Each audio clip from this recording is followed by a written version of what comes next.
Ya, kembali lagi di channelnya Orang Pinggiran. Kali ini mau ngobrol-ngobrol bareng yang punya kawasan Senen. Ada Bang Sarip, ngobrolin masalah yang lagi ramai di Indonesia mengenai virus corona. Saya mau melihat dari pandangannya orang-orang Senen yang lagi biasa tongkrong-tongkrong di Senen ya. Ini hanya sekedar obrolan santai. Oke, langsung saja ya.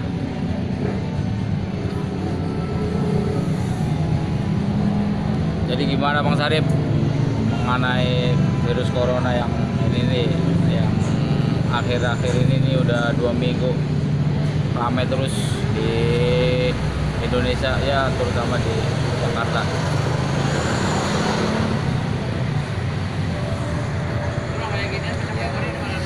Salam anak bangsa.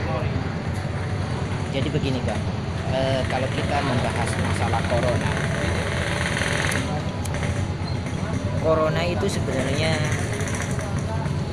memang secara dari segi kesehatan itu suatu virus yang sangat mematikan, hampir mencakupi 68% dengan adanya flu burung, flu babi, dan lain-lain, termasuk seperti campak kan semua. Tapi sih saya bisa menekankan ya, walaupun sebesar apa yang namanya corona, Loh Bang, yang namanya corona itu hanya sebatas virus ya. Apalagi yang saya tahu yang namanya corona itu diciptakan, replikasinya oleh seorang profesor doktor di suatu wilayah yang jauh di sana, tapi dekat sama nyawa kita. Aha, kopi lur. Jadi intinya seperti ini. Kalau kita lihat dari kacamata penilaian kita sebagai rakyat atau masyarakat, kita jangan terlalu berambisius dengan adanya kegaduhan masalah corona. Yang perlu kita pikirkan, pencanangan dari pemerintah bagaimana cara pencegahan corona. Ibarat kasarnya, laksana hujan seperti hujan jatuh. Jangan mikir hujannya, bagaimana caranya kita nggak basah sama hujan. jadi kalau menurut lo kayak penanganan yang kayak sekarang nih kan pedagang, kayak pedagang ojol nih, kayak saya ojol, terus tukang kopi sepi bro. Ini kalau jadi lockdown gimana ini nasib mereka? Mudah-mudahan, kalau saya, bagi kita semua, terutama saya pribadi sebagai anak bangsa, cuma Gembel bisa Senen. mengharapkan kepada pemerintah jangan sekali-kali mempermainkan atau mempertaruhkan nyawa atau nasib dari rakyat. Kenapa? Rakyat itu hampir mencakupi 62%, banyak yang tidak berpendidikan. Yang pinter banyak, yang berdasi, yang berjas, yang bermersi ataupun yang bersedan. Tapi ingat, yang tidak mempunyai pendidikan cuma ibaratnya mengandalkan otot itu banyak gitu. Jadi kalau seandainya lockdown, yang bakal lo lakukan apa ini? Kan otomatis gak bisa pada keluar. Nah, itu gua juga dengar loh, bahwasanya pemerintah melarang masyarakat untuk menghadiri atau datang ke tempat-tempat keramaian seperti itu kan maksudnya, kayak mall, warung, pasar, tempat peribadahan.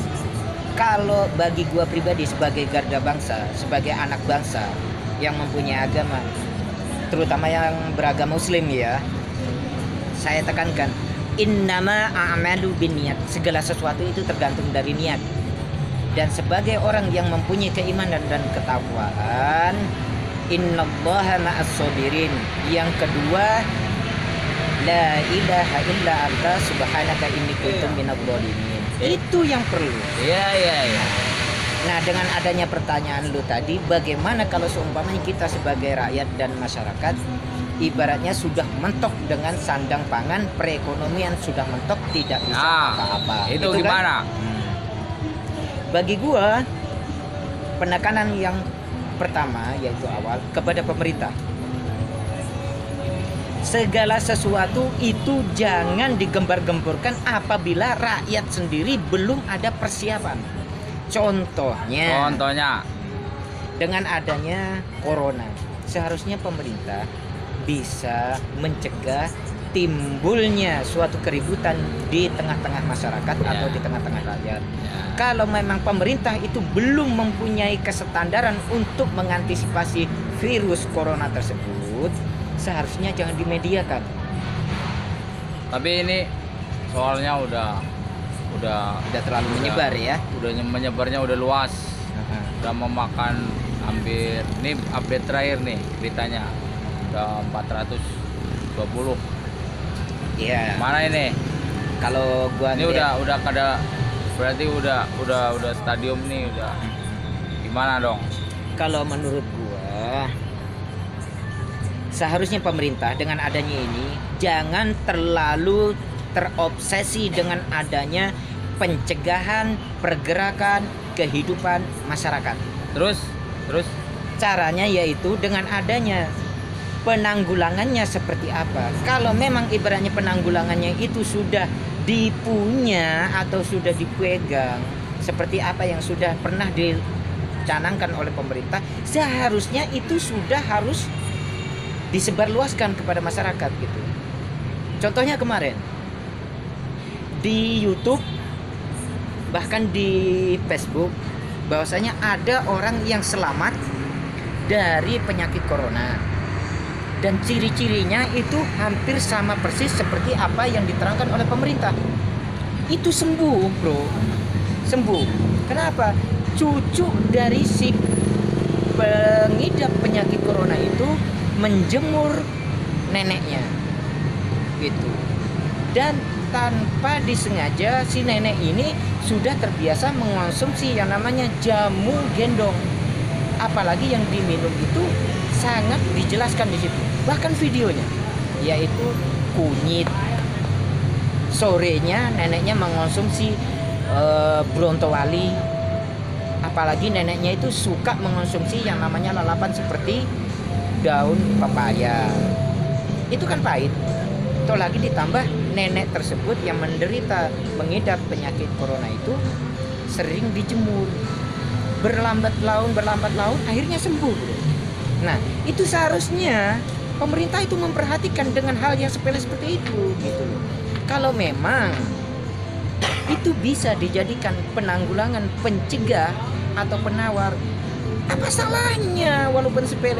Nggak usah harus mengandalkan harus resep dokter sekian dari resep laboratorium harus gini-gini, nggak perlu.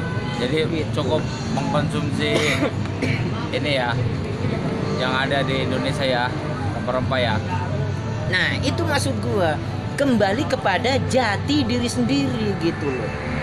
Nah, contohnya kayak gini. Banyak pemerintah menyatakan bahwasanya masyarakat bangsa Indonesia tidak boleh atau tidak seharusnya mempunyai karakter atau sifat yang munafik. Apa nggak munafik kita? Kita itu dikenal dengan rempah-rempahnya, jamu-jamunya gitu. Kenapa itu nggak digunakan? Ilmu orang-orang zaman dahulu itu nggak ada jeleknya, bro. Tanpa adanya orang zaman dahulu nggak ada kita. Ngopi dulu, bro. Ngopi. Tuh. Ngopi dulu, ngopi. Kalau memang kunyit, temulawak, kencur, terus Jahe. jahe merah, lada hitam, itu bisa menanggulangi dengan adanya penyakit penderitaan corona. Apa salahnya pemerintah itu memperhatikan itu gitu. Tapi dengan satu syarat, bro. Syaratnya apa syarat?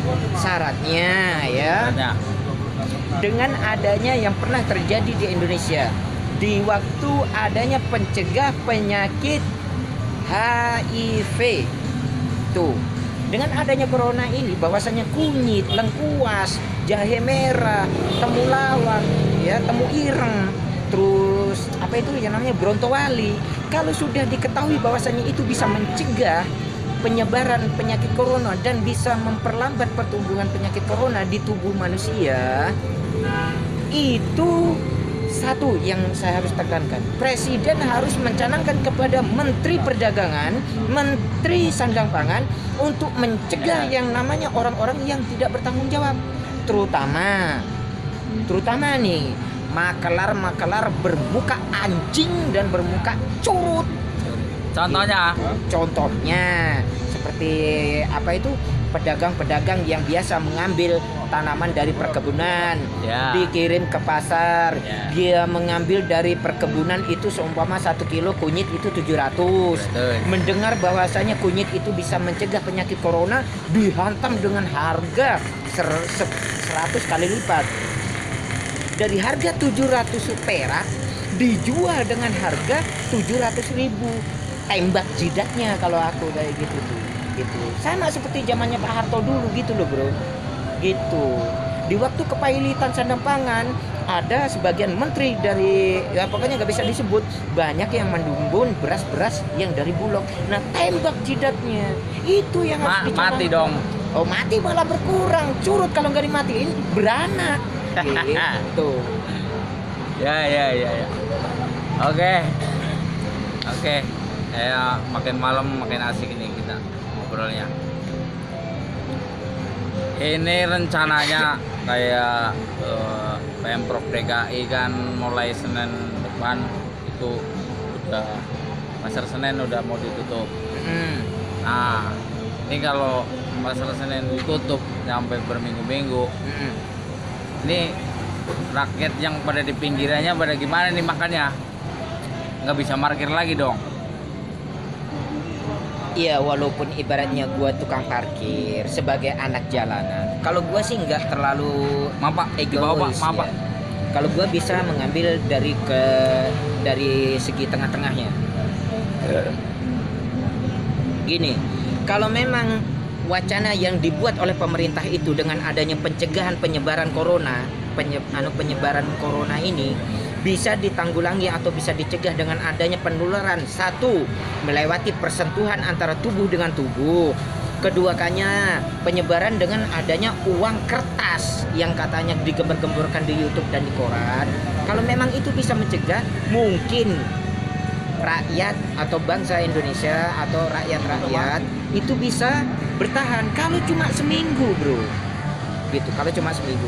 Tapi yang gua nggak habis pikir sekarang ini, secara logika pribadi gue sendiri, orang mau ke masjid dilarang, orang mau ke gereja dilarang, ya kan? Itu nggak ada urusan sangkut pautnya. Kenapa? Itu bisa menjerumuskan rakyat dengan adanya dua karakter sekaligus, pengerusak bukan pendukung, atau pembenahan, pengerusak. Merusak apa? Contohnya seperti ini. Kenapa gua sebut perusak? Mereka mau mencegah dengan adanya penyebaran penyakit corona melewati persentuhan badan. Tapi bukan berarti pun mempunyai hak pemerintah untuk melarang orang bersolat berjamaah. Gitu loh. Tapi kan apa namanya? Virusnya kan dia lewat tempelan sentuhan tangan. Nggak bisa bersalaman. Di Memang karpet juga. memang bisa seperti itu. Kalau dengan wacana seperti itu nggak mustahil, walaupun ibaratnya bangsa Indonesia, rakyat Indonesia dikurung di rumah selama 1 minggu. Kalau anaknya yang sudah terjangkit dengan penyakit virus HIV, virus corona tadi, percuma pemerintah mengurung satu keluarga dalam satu rumah dalam tarapan 1 minggu. Orang lagi yang terjangkit sudah di dalam rumah. Ayo coba.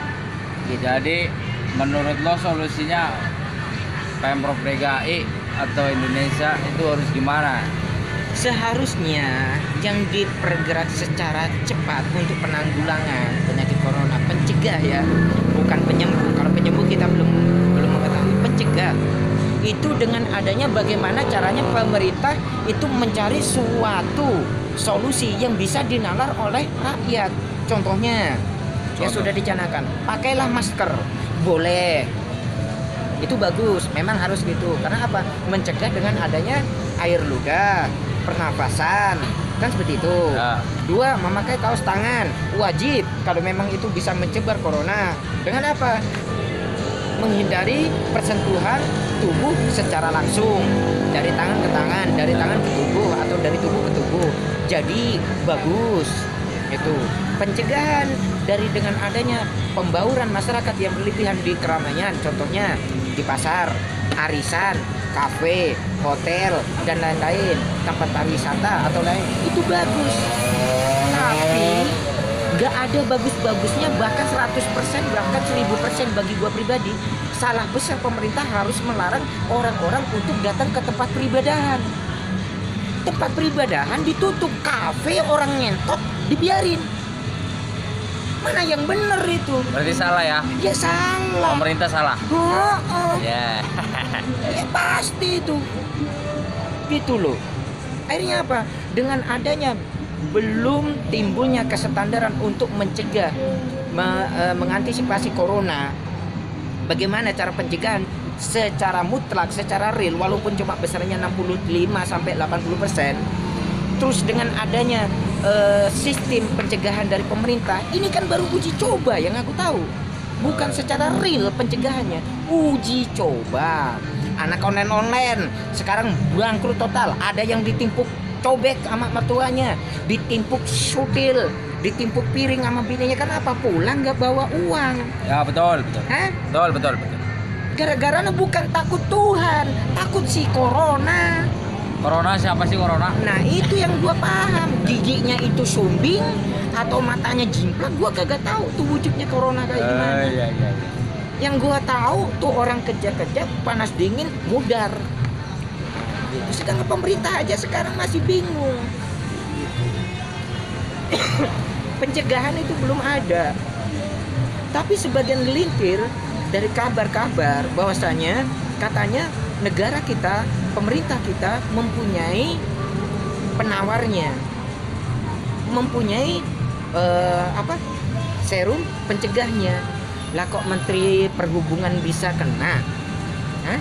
Mungkin dia salah pegang-pegang kali. Nah bisa mungkin karena megang istrinya terus megang anaknya baru kena corona gitu. Tapi bukan begitu, harus ibaratnya rakyat itu harus dijepit dengan keadaan seperti ini gitu loh. Kalang kabut ya, tukang parkir kalang kabut berarti. Ya jangankan ibaratnya tukang parkir, yang punya hotel aja jual cancut lama-lama. Itu jangankan yang punya parkir, yang punya hotel lama-lama jual cancut. Kenapa? Pengunjung nggak ada, budget pajak tambah naik, pendapatan nggak ada, apa nggak jual bini lama-lama? Oh iya. Ya kan? Ya betul ya. Itu. Oke. Ngobrolan kali ini sama teman kita orang pinggiran bersama pinggiran, ya obrolan basa-basi ya, buat nambah hiburan. Ini sudut pandang dari orang-orang pinggiran. Oke, jangan lupa like, komen, dan share di channel ini. Oke.